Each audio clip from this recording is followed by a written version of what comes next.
Hi and welcome. Today I have a art card for you. It's part of my art journal cards that go on a ring. And I start with a piece of Bristol smooth paper that's 3.5 by 5. And I'm going to be doing some embossing first. So I'm going to use my anti-static bag. And this will all be in the background, this embossing.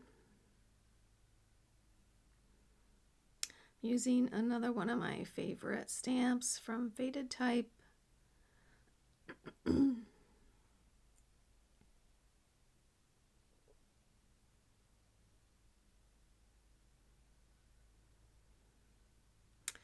you, if you haven't got this stamp yet, it should be on your list. It is just so useful.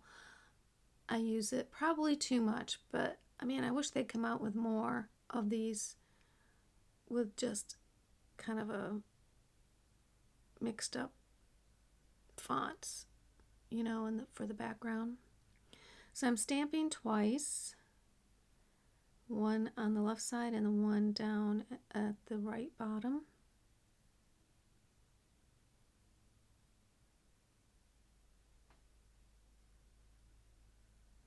I clean mine off. I mean, I know a lot of people don't, but I especially clean it off after I use my embossing pad because, I don't know, I just feel like it could seal the stamp and make it not as easy to accept ink or things. I don't know. I have nothing to go by. It's just my theory.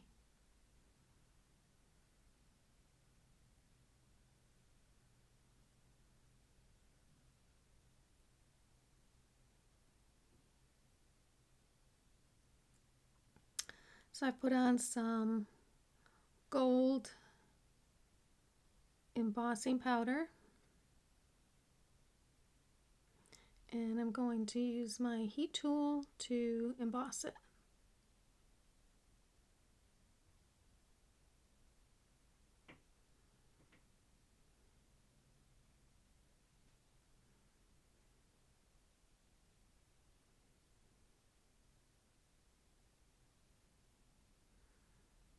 That little tool, it's in my, no, it's not in my Amazon cart because I don't like it very much. I mean, it does the job, but it doesn't bounce back open very well like some of the other ones do.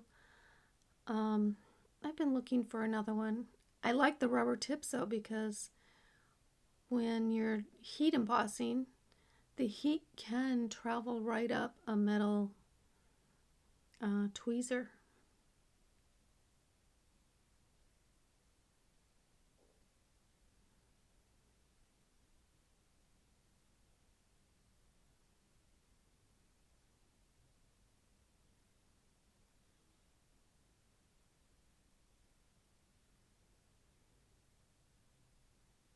It's got a nice shimmer.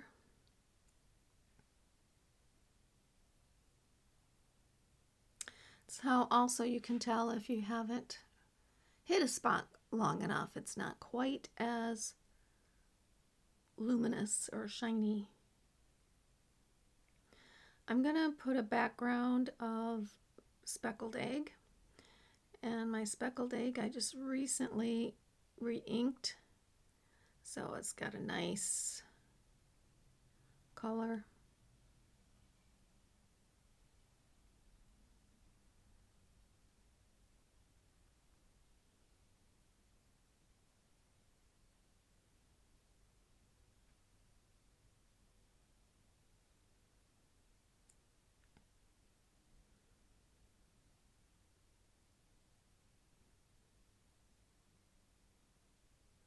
I use the paper just so I don't get fingerprints on the piece. I don't care if I get ink on my fingers, but I don't want to have fingerprints on my piece.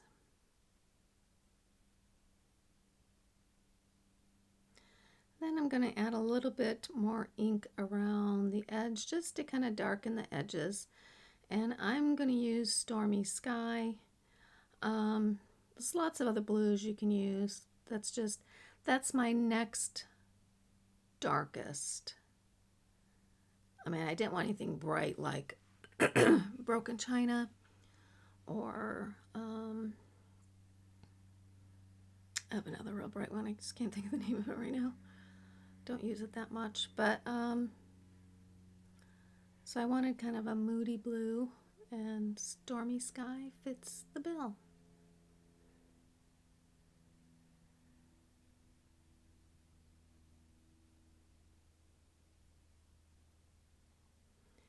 I'm also going to add a little bit of vintage photo around the edge, but I might do my texture paste first. I don't recall.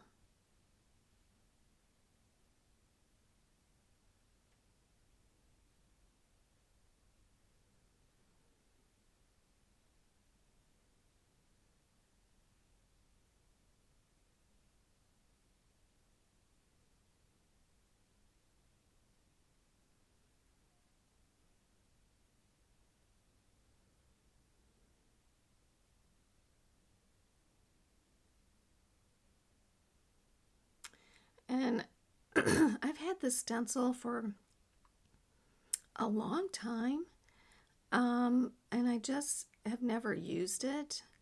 It's the one that looks like birch trees as I'm searching through it. And when you're looking at it in person, you can see it like it's supposed to be, you know, like you see the trees. To me, when I'm looking at it on the video, it looks reversed. So it just looks like kind of stripes going down the piece. And it probably would have helped if I had the background white or really light, maybe old paper or something like that. Probably would have helped.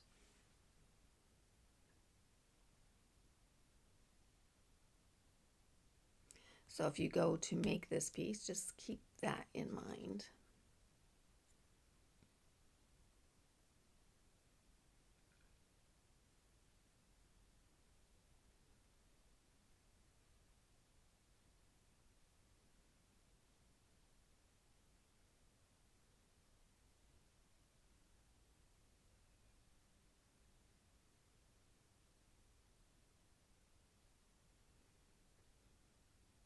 Now I don't seal it, so my texture paste, while it goes on white, will absorb some of the ink below it. So the texture paste does kind of turn pink, or not pink, bluish, just a real light blue. So I will be, once it's dry, putting the stencil back in place, which is easy on this one because all you gotta do is follow some of the lines. But and then I'll be adding pumice stone over the top.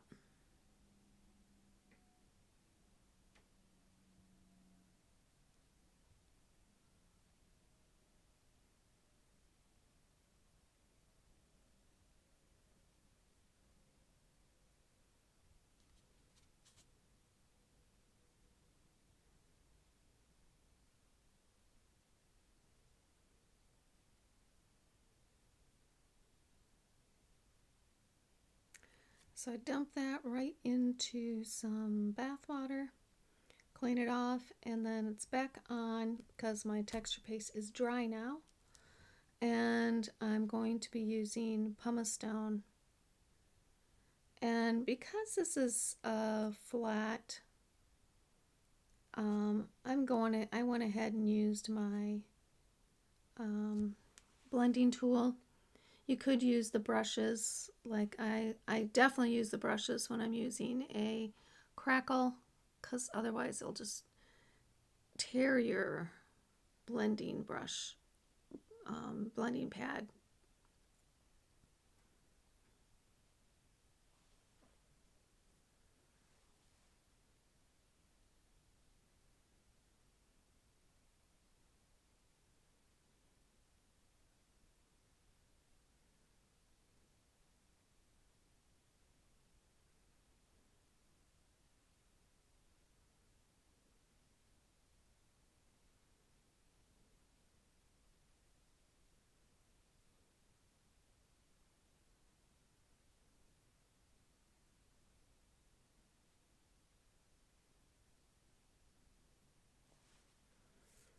guess you can see it pretty good there.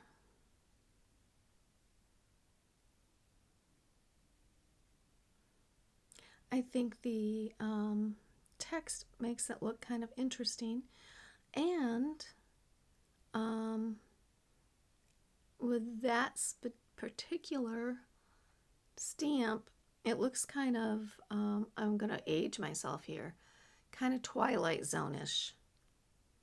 I've always thought of that stamp. It looks Twilight Zone-ish.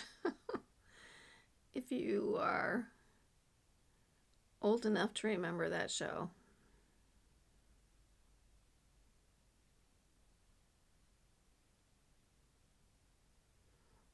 So there I just did my vintage photo edges, and this is my focal point, and I often leave delicate things until I'm using it.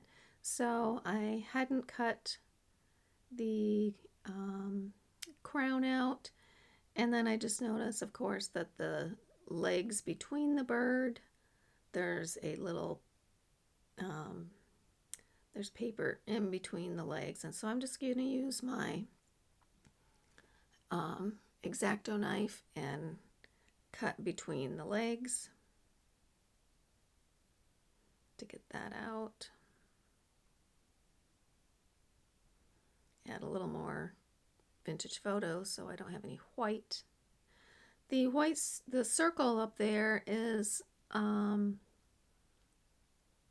should have looked to see if they have any more, but I was at Hobby Lobby this weekend, and one of the things I wanted to get was more of that text paper, and I totally forgot. So that's just like paper, you know how they have decorative paper, and it's very simple. It's got text written on it. It's one of my favorites to use as circles, or just ripping it and having a text background on a collage piece. So I'm using that. The numbers are digital. The fancy tag or plate at the bottom is digital. And then I add a little piece of, that right there is a piece of a backdrop that I've kind of ripped with a curvy ruler, you know, where you can rip it down the ruler and it gives it little curvies. So yeah. So a mixture of different sources here. I'll also be adding a sentiment from Tim Holtz, Small Talk.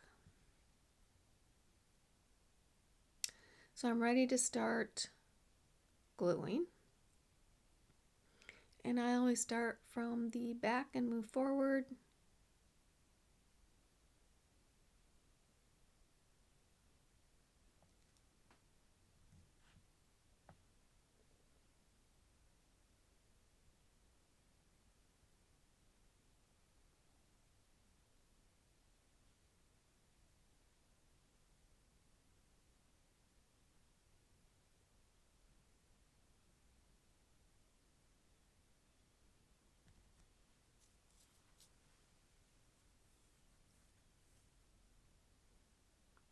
This piece right there is from the Double Helix Etsy shop, the two sisters, and they make such pretty items.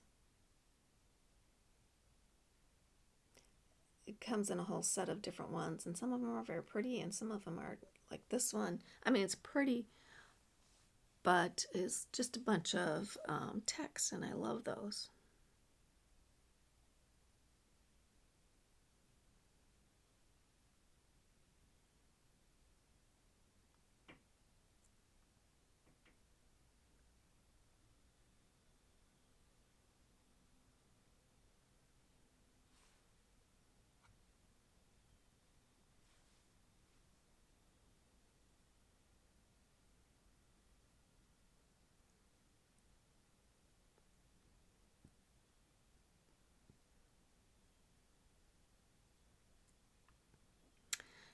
was going to glue the bird, but then I decided I want to use some of those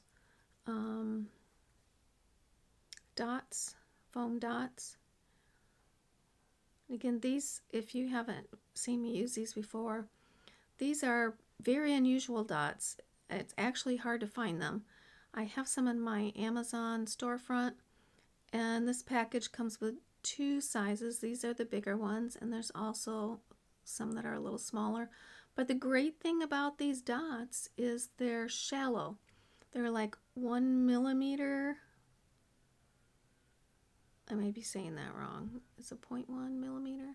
I don't remember, but they're just perfect for collaging, because you're just raising your focal image or whatever you put it on just a little bit. Not, I mean, sometimes these foam dots or squares are so thick that it raises it way too much.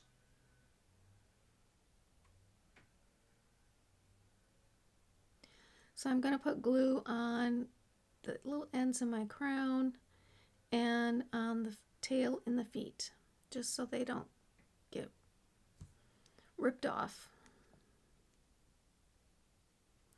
My bird is going to be standing on the strip of oh gosh, I forget what he calls it again.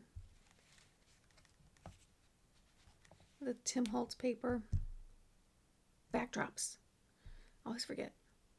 And now I'm going to be adding a sentiment from the Small Talk. I'm going to look for a black one.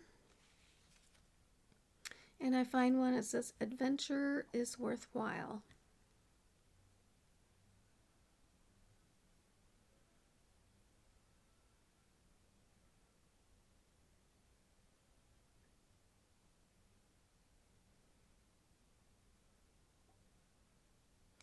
And that will be it. Well, no, that's not it. I gotta put the hole in for my little eyelet.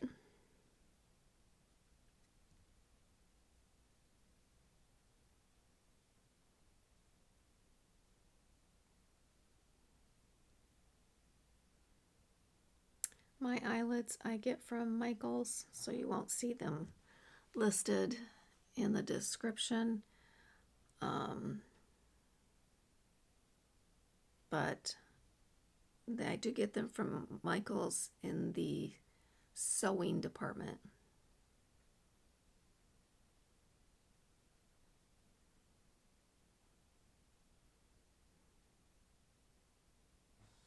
Every time I get a Michael's Rewards, I go buy more eyelets.